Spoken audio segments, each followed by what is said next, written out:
What's your take about Trump winning the presidency ng US? Yeah, well, sa akin naman kanina kasi I was asked also the same question. Sabi ko naman, I guess the ambassador, US ambassador to the Philippines has already said na whoever sits in the Oval Office will not change the long-standing bilateral agreement, especially on the defense. No? But the case of Trump kasi, isa sa mga campaign promises niya is he will definitely strengthen the border security and of course the immigration policy of the United States that would affect several thousands of our kapabayan in the United States. So I was, well, my personal thing, I was hoping sana that it's a more lenient policy towards immigration in the United Yeah. States. So I do not necessarily have to align myself with Kamala Harris kasi politically that's domestic issue naman sa kanila. But I'm looking at Yeah.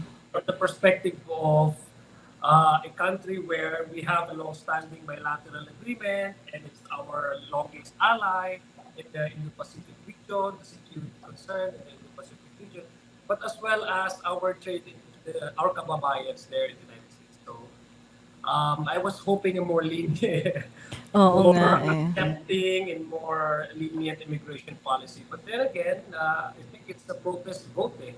Feeling ko because of inflation in the United States and coming from a background where the issue on Palestine, what's happening in Gaza, I Yes. strongly feel the participation of the United States, it could have been better for Kamala Harris and for the current administration, the Biden administration, to be more of a neutral, to stand on the neutral ground.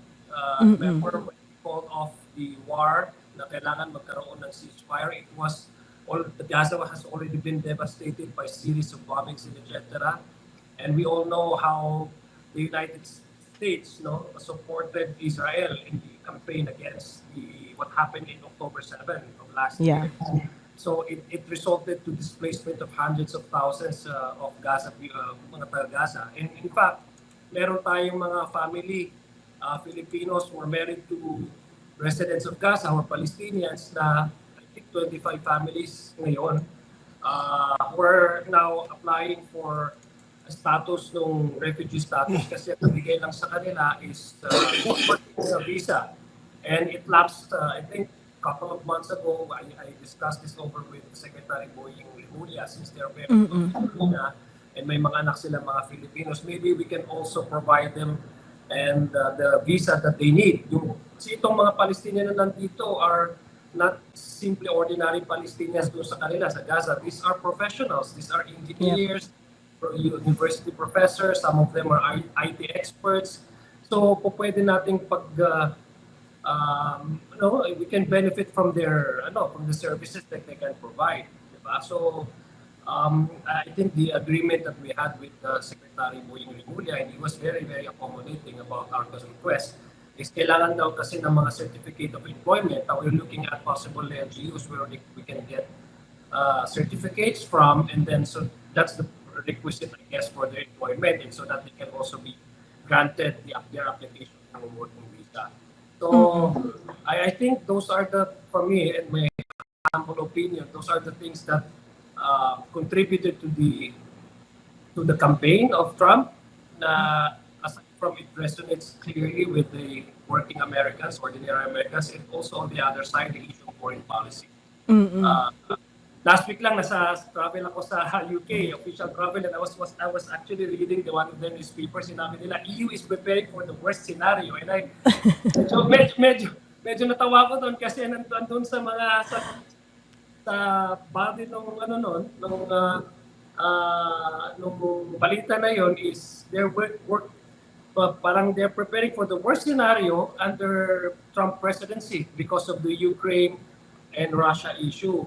Naman, presence ng NATO, how it will affect Europe in general. So that's my take. Well, I congratulate the American people for for coming out in troops to exercise their right to elect their leaders, diba? As a democratic country naman, we are happy to see democracy thriving in many parts of the parts of the globe. So Mm-mm, mm-mm. we're happy as a democratic society.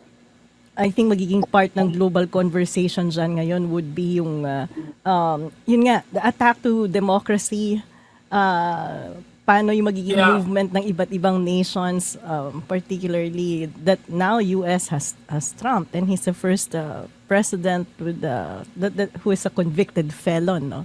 I know on the other side that also is something that we all should learn a lesson from. No, yung populist leader, the emergence of a populist leader, that a convicted, a convicted individual can still run, and worst thing is can still actually win in an election. That is something that we should all ponder on and maybe learn lesson from that. Yeah. Well, talking about crazy, yan yung pinagkukwentuhan namin ni Professor Dan before you, and I wanna ask your take. But Prof. Dan, meron kasi siyang hypothesis kanina na now that Trump was re-elected as President of the United States, and he was saying that actually on our Constitution, you were saying that there's... Di ba may prohibition sa re-election? Kung sino yung presidente, there is he's ineligible for any re-election na nakalagay sa ating saligang batas. Ligang batas. Yes. Opo.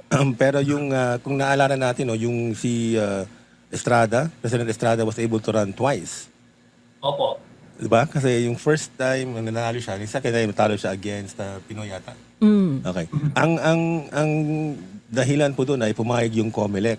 At ang reasoning, if I'm not mistaken, was that yung prohibition daw sa re-election applies only to a sitting president.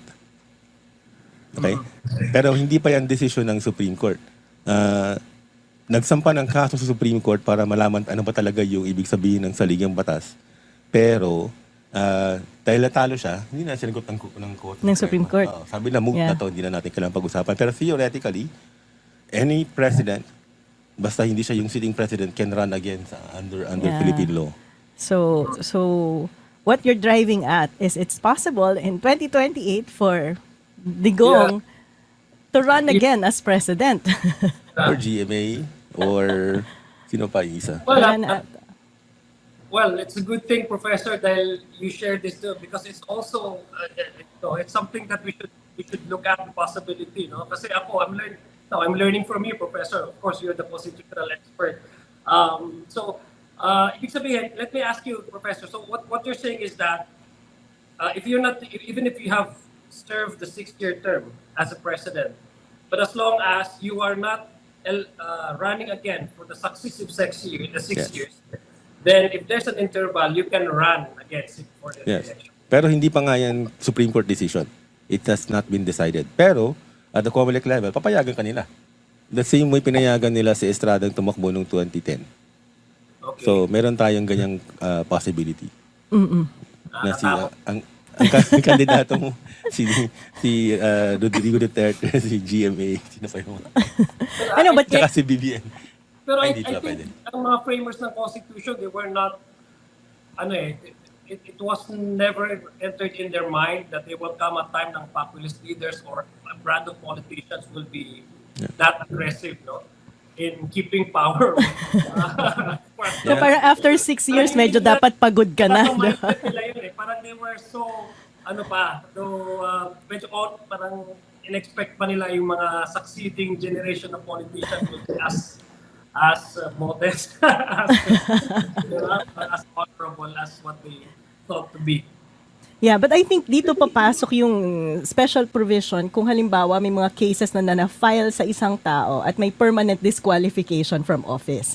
So even if you were a president at may pagitan, you cannot run again. And Kung merong accessory penalty ng perpetual disqualification for public office. oo.